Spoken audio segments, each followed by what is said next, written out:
اعوذ باللہ من الشیطان الرجیم بسم اللہ الرحمن الرحیم ایود احدکم ان تکون لہ جنۃ من نخیل وعناب تجری من تحتها الانہار لہ فیہا من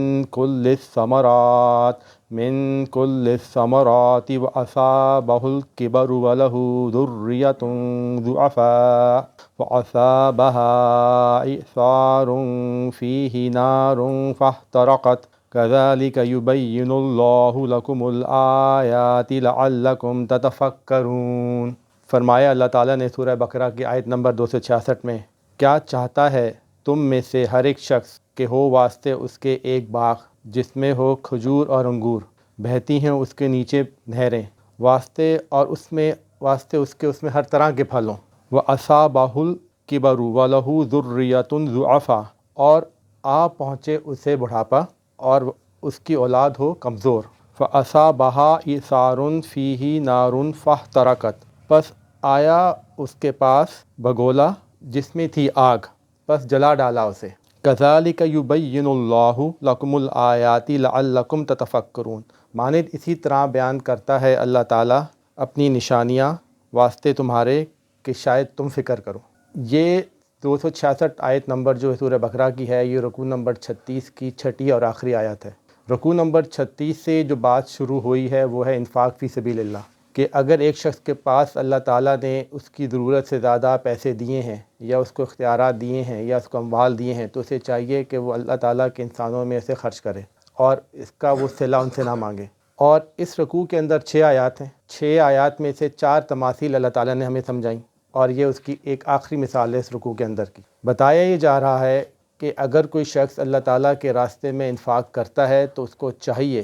کہ وہ احسان نہ جتلائے، جو مال اس نے دیا اس کا پیچھا نہ کرے، اور کسی پہ زیادتی نہ کرے اور ریاکاری نہ کرے۔ تو جو شخص ایسا کرتا ہے اس کو اللہ تعالیٰ ایک مثال سے ہم کو سمجھا رہے ہیں، کیونکہ مثالیں عام طور پہ انسانوں کو جلدی سمجھ آ جاتی ہیں، اور کیونکہ قرآن نازل ہو رہا ہے مدینہ کے اندر، مدینہ کی بستی میں اس وقت کئی باغات تھے ارد گرد، تو لوگوں کو باغات کی مثال سے سمجھایا جا رہا ہے کہ اگر کوئی شخص انفاق کرے گا اور وہ اللہ تعالیٰ کے راستے میں صرف اللہ کی خوشنودی کے لیے کرے گا تو اس کے باغ کا کیا حال ہوگا، اس کی زندگی کیسی ہوگی۔ اور اگر کوئی شخص انفاق کرے گا اپنی مرضی کے لیے، جس میں ریاکاری کا عنصر شامل ہو یا دنیا میں مشہور ہونا شامل ہو، تو اس کی حالت کیسی ہوگی۔ یہ وہ مثال ہے جس میں ایک شخص پیسے تو خرچ کر رہا ہے لیکن وہ اللہ تعالیٰ کی خوشنودی کے لیے نہیں کر رہا، وہ کر رہا ہے اپنے آپ کو بڑھانے کے لیے، لوگوں کو دکھانے کے لیے اور لوگوں کو تنگ کرنے کے لیے۔ تو مثال کیا بتائی ہم لوگوں کو؟ مثال یہ بتائی کہ اس شخص کا ایک باغ ہے اور اس باغ کے اندر ہر قسم کے پھل ہیں،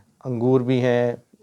کھجوریں بھی ہیں، اور تمام قسم کے پھل ہیں۔ من تحتها الانہار، اور اس کے نیچے نہریں بہہ رہی ہیں۔ نیچے نہریں بہنے کا مطلب یہ ہے کہ جو پانی کا نظام ہے وہ اس کے جو شخص جو باغ کا مالک ہے اس کے زیر انتظام ہے، جب وہ چاہتا ہے باغ کو پانی لگا دیتا ہے، کیونکہ آج سے 150 سال 100 سال پہلے تک باغ کو زندہ رکھنے کا ایک ہی طریقہ ہوتا تھا، وہ یہ تھا کہ اگر پانی ٹائم پہ آ رہا ہے تو باغ رہتا تھا، نہ اس زمانے میں فرٹیلائزر تھی، نہ اس زمانے میں کوئی اسپرے ہوتا تھا، تو باغ کی زندگی کے لیے سب سے ضروری چیز وہاں کا پانی ہوتا تھا، اور وہ شخص ایک انتہائی خوبصورت باغ کا مالک ہے، اور اسی جب وہ چاہتا ہے اپنے باغ کو پانی میں لگا دیتا ہے۔ لیکن باغ کو سنبھالتے ہوئے وہ شخص ایک بڑھاپے میں پہنچ چکا ہے، کیونکہ باغ عام طور پہ کھجوروں کا لگتا ہے جس 40 سال چلتا ہے، 50 سال چلتا ہے، الگ الگ قسم کے اوقات ہوتے ہیں۔ تو جو شخص ایک باغ لگاتا ہے تو ایک طرح کی زندگی اپنی گنوا دیتا ہے اس کے اندر۔ انتہائی اچھا باغ تھا، اس نے اپنی پوری عمر لگا دی۔ اللہ تعالیٰ فرما رہے ہیں اس شخص کی اولاد کمزور تھی۔ کمزور کا مطلب ہم لوگ یہ بھی لے سکتے ہیں اس شخص کی اولاد نکمی تھی، کیونکہ بہت سی چیزیں ہم نے دیکھی ہیں، جو امیر لوگ ہوتے ہیں جن کے پاس خاندانی دولت چل رہی ہوتی ہے، ان کی جو اولادیں عام طور پہ وہ بگڑ جاتی ہیں، تو وہ شخص کیا کرتے ہیں، وہ شخص ایسا کام کرتے ہیں کہ ہمارے بعد ہماری اولادوں کو بھی کام چلتا رہے۔ تو اس شخص نے بھی غالباً ایسے ہی کیا کہ ایک انتہائی اچھا باغ لگا دیا اور اپنی ساری زندگی کی محنت اس میں لگا دی، تاکہ وہ اس کا گزر بسر بھی اچھا ہو اور اس کی اولاد اس کے بعد اس کا گزر بسر بھی اچھا ہو۔ لیکن کیونکہ وہ شخص اللہ تعالیٰ کی خوشنودی کے لیے کام نہیں کر رہا تھا، تو ایسا ہوا کہ ایک آگ کا بگولا آیا اور اس نے سارے باغ کو تباہ کر دیا۔ اب اس شخص کا حال کیا ہوگا جس نے ساری زندگی محنت کی اور اس کو یہ بھی پتہ ہے کہ اس کی اولاد نکمی ہے، تو اس کو یہ سمجھ آئی بات کہ اس کی ساری زندگی کی محنت تباہ ہو گئی اور اس کی جو اولاد جس چیز سے کھانا تھا وہ بھی سارا کا سارا تباہ ہو گیا۔ تو اس سے زیادہ غمگین شخص اس دنیا کے اندر کوئی نہیں ہو سکتا۔ مزید اللہ تعالیٰ نے یہ فرمایا کہ اللہ تعالیٰ اسی طرح سے بیان کرتا ہے اپنی نشانیاں سب لوگوں کو، تاکہ لوگوں کے اندر فکر پیدا ہو اور لوگ سمجھ سکیں کہ جو اللہ تعالیٰ کی ہدایات آ رہی ہیں، اگر وہ ہدایات پہ عمل انسان کرتا رہے گا تو اس دنیا کے اندر بھی کامیابی ہے اور آخرت کی دنیا کے اندر بھی کامیابی ہے، کیونکہ اصل مقصد قرآن مجید کا یہ ہے کہ انسان کو وہ زندگی جو انسان کے مرنے کے بعد دوبارہ شروع ہوگی اس کی سمجھ آ جائے۔ تو اللہ تعالیٰ توفیق دے ہم لوگوں کو کہ ہم اس چیز کو سمجھ سکیں اور مزید اس کو آگے پھیلا سکیں۔ صدق اللہ العظیم، جزاک اللہ۔